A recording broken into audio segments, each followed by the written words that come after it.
memorable tournament na kasama niyo yung mga fellow Grays ninyo.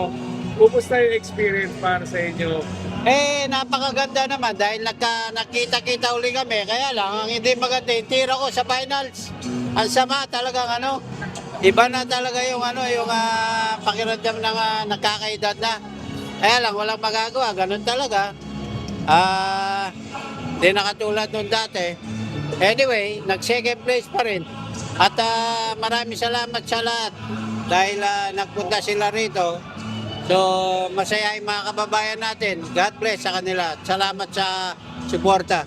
Parang lahat po kayo naglalaro from Manong Efren to Earl. Hanggang ikaw sabi mo, hindi na parehas ng dati. Hindi na parehas ng dati. Ulit na ganito, meron ulit na ganito. May nagre-request pa rin, ulitin ata ng sponsor namin.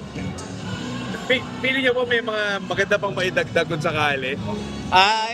Baka sa susunod yung mga naman, 60 over.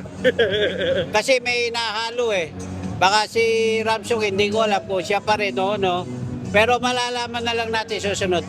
Yung after yung last year po na ang ganda ng pinakita sa Reyes Cup, dominante yung naging panalo natin. Alam ko, very focused naman kayo sa national team, pero laying for the rest of the year, ano pa pong maasahan natin mula sa inyo? Siyempre, marami pa rin na tournament na darating. Hindi lang natin alam kung si Mr. Puyet naman, pag nagplano yan, talagang ginagawa. So, yung Reyes Cup naman, ang masasabi ko, lamang pa rin yung mga teammates siya. Sinabihan po kayo na kayo uli ang coach? Gusto nila ako kasi nagpapasaya ako sa mga tao eh. Kaya kinausap uli ako. Kung ano lang ang decision nila, yun.